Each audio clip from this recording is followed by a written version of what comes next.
Bonjour à toi aujourd'hui. Grande joie encore de te retrouver. On dirait que je dis toujours la même chose au début, mais c'est le fond de mon cœur. Je suis heureuse de partager avec toi la parole de Dieu.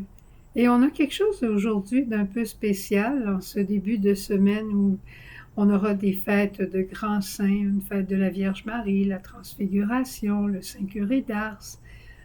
Un aspect important, c'est que hier, on avait le texte en Saint Matthieu de la multiplication des pains, et aujourd'hui, on a l'autre versant de ce texte qui est Jésus qui marche sur les eaux. C'est plutôt rare qu'on ait une situation comme celle-ci, mais c'est là qu'on voit le lien dans l'Évangile, comment il est important de ne pas juste prendre une petite péricope, mais de prendre un ensemble. Alors hier, on se souvient, dimanche, qu'on avait Jésus qui manifeste aux hommes à travers la multiplication des pains comment il est un Dieu attentif à nos besoins, comment il est un Dieu de compassion qui dépasse la logique. Les apôtres disent, Jésus, il faut tous les renvoyer, on n'a rien à leur donner à manger. Jésus dit, je m'occupe de ça. Puis il a parlé avec son Père. Et il faut peut-être tu as vu dans le film The Chosen, Les Choisis, comment Jésus a été émerveillé. Il a prié comme homme son Père, il lui a demandé d'intervenir. Et quand il a vu la multiplication des pains, il a été le premier à être le plus, je dirais pas surpris, mais le plus émerveillé. Alors à travers cet événement, on voit encore comment Dieu est providence, comment il pourvoit à nos besoins au fur et à mesure que ça nécessite. Et en même temps, on sait que cet évangile, c'est la grande annonce de l'Eucharistie. Dieu qui voit encore nos besoins, qui reste avec nous dans l'Eucharistie, qui nous attend dans l'Eucharistie, qui refait les forces de notre âme, les forces de notre corps humain, les forces de notre sainteté qui est en marche. Si tu as besoin de patience, va à l'Eucharistie. Si tu as besoin de douceur, va adorer Jésus dans l'Eucharistie. Je te raconte brièvement, une fois, j'avais de la difficulté avec une personne dans les années 85 exactement. Puis, j'ai dit à Sœur Jeanne, je ne peux pas travailler avec cette personne-là. Sœur Jeanne, elle disait, mais ce que tu me dis, ça semble un peu complexe, mais va pas demander à la Sainte Vierge qu'elle t'explique ce que tu ne comprends pas. Fait que je m'en vais sur le chemin, et j'étais à Québec, je m'en vais dire mon chapelet, puis je disais, Marie, explique-moi, Marie, ce que je ne comprends pas. Eh bien, Marie, elle me dit tout simplement, dans mon cœur, tu n'aimes pas assez cette personne-là. Ah oui? Eh bien, je sais où il y a de l'amour pour cette personne-là. Et je suis tournée de bord, je suis tournée à notre maison, je suis rentrée à la chapelle, je me suis mise à genoux devant Jésus Eucharistie, et j'ai dit à Jésus, Jésus, ta mère m'a dit que j'aimais pas assez cette personne.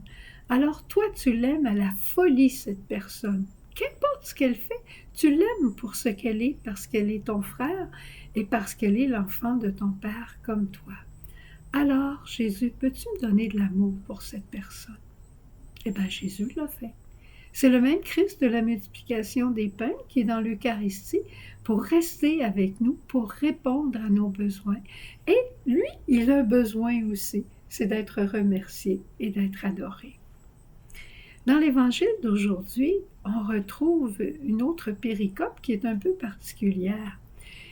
Après la multiplication des pains, qui était un grand événement, puisque Jésus avait enseigné, Jésus il dit à ses apôtres, allez donc vous reposer de l'autre côté du lac, vous êtes fatigués. Puis il dit, je vais aller vous rejoindre plus tard. Mais lui, qu'est-ce qu'il a fait?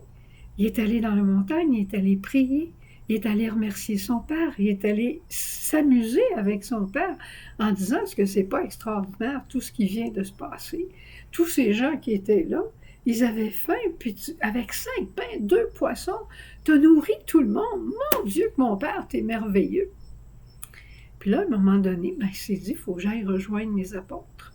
Alors, il est parti sur le lac de Galilée pour rejoindre les apôtres, mais Jésus, il pouvait marcher sur les eaux. Alors, il a marché sur les eaux pour montrer, c'est le signe, que Jésus a puissance sur toutes les forces du mal. Et Jésus s'avance. Puis là, les apôtres le voient, puis disent, qu'est-ce que c'est? Est-ce que c'est un fantôme?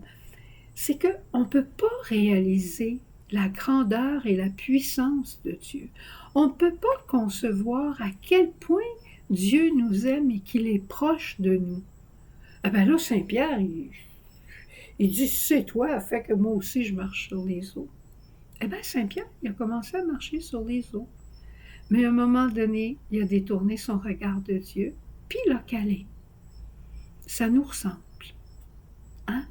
On sait qu'il n'y a rien d'impossible à Dieu. Ce qui est hors de notre contrôle, c'est l'heure du Père. Mais ça ne nous appartient pas. Dieu répond à toutes nos prières à son heure. De ça, on ne peut pas déroger.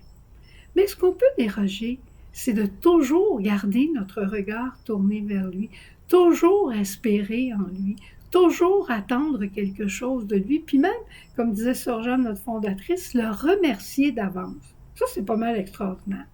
Père, je te demande telle chose et j'ose te remercier d'avance parce que je sais que tu m'exauces. Comme tu as toujours exaucé Jésus, Jésus vit en moi, puis moi je vis en lui et je te demande encore. Tout à l'heure, on disait notre chapelet. À la dernière dizaine, j'ai dit au Seigneur, on va prier pour les âmes du purgatoire par l'intercession de Marie, puis tu serais bien fait, Seigneur, de ramener toutes les âmes les plus solitaires au purgatoire. Puis en même temps, pourquoi tu ne viderais pas le purgatoire? Tu es content? Tous ces enfants vont revenir vers toi. Je ne sais pas ce que le Seigneur va faire, mais je sais que le Seigneur va faire quelque chose de spécial parce que je lui ai demandé, puis je l'ai remercié d'avance. Ça, je suis certaine de ça. Je ne peux pas déroger de ça. Ça, c'est comme marcher sur les eaux.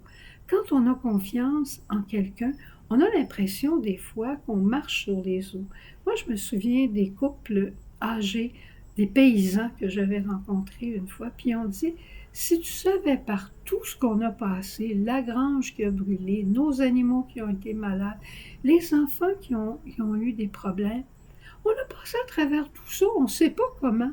C'est des miracles continus, mais on avait le bon Dieu avec nous autres, on avait confiance en lui. C'est ça, marcher sur les eaux.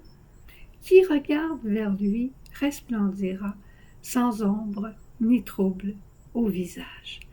Alors, aujourd'hui, je te souhaite de passer une journée où tu vas demander à Dieu l'impossible, tu vas le remercier d'avance et tu vas aussi, comme Jésus, prendre le temps de lui dire combien tu as confiance en lui et combien tu espères tout de lui.